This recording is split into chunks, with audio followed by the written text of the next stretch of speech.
कोटडेची में खबरवास शेयर कंदासीं। कोटडेची वेझो ॻोठ वखो लाशारी में लाशारी बिरादरी जी विंदुरनि में पुराणी तकरार तां जेड़े में हिकु ॼणो माची वियो आहे। ॿिन्ही धुरनि पारां फायरिंग जी ॾे वठि हिकु शख़्स ज़ुल्फकार लाशारी माची वियो, केतिरा ई ज़ख़्मी थी पिया आहिनि। कोटडेची मां सां ख़बर शेयर कई पिया। कोटडेची वेझो ॻोठ वखो लाशारी में लाशारी बिरादरी जी ॿिनि धुरनि में पुराणी तकरार तां जेड़े में हिकु ॼणो माची वियो आहे। ॿिन्ही धुरनि पारां फायरिंग जी ॾे वठि हिकु शख़्स ज़ुल्फकार लाशारी माची वियो, केतिरा ई ॼणा ज़ख़्मी थी पिया आहिनि।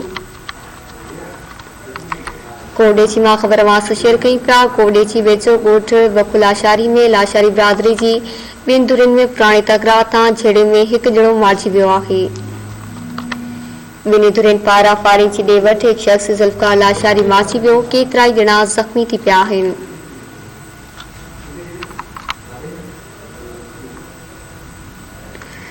कोटडेची वेझो ॻोठ लाशारी में लाशारी बिरादरी जी ॿिनि धुरनि में पुराणी तकरार तां जेड़े में हिकु ॼणो माची वियो।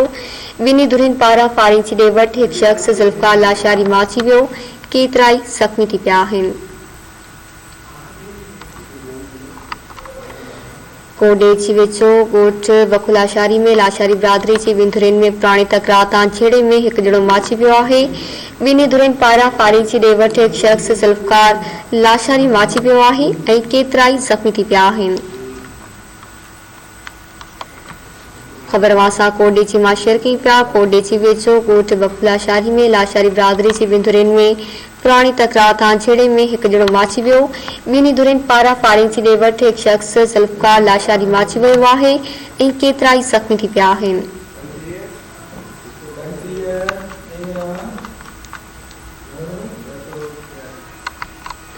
खबरवासा कोटडेची मां शेयर कई पिया। कोटडेची वेझो ॻोठ लाशारी में लाशारी बिरादरी जी ॿिनि धुरनि में पुराणी तकरार तां जेड़े में हिकु ॼणो मारिजी वियो आहे।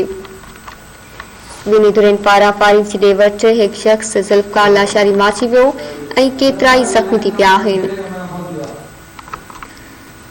कोटडेची वेझो ॻोठ वखो लाशारी में लाशारी बिरादरी जी ॿिनि धुरनि में पुराणी तकरार तां जेड़े में हिकु ॼणो मारिजी वियो आहे। आगाही पिया वाक़े ॿिन्ही धुरनि पारां फायरिंग जी ॾे वठि हिकु शख़्स ज़ुल्फकार लाशारी माची वियो ऐं केतिरा ई ज़ख़्मी थी पिया। कोटडेची मां तफ़सील मालूम कंदासीं हसन रज़ा भमरो खां। जी हसन रज़ा, अपडेट कजो।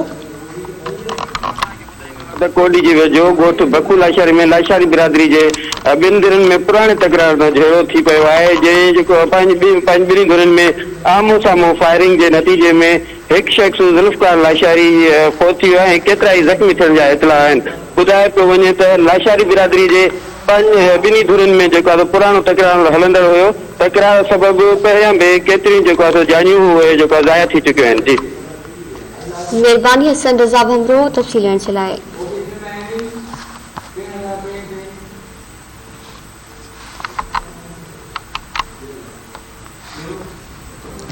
ऐं नाज़रीन, वतां जूं ख़बरूं वधीक ख़बरनि जी अपडेट्स लाइ ॾिसंदा रहो द टीवी न्यूज़।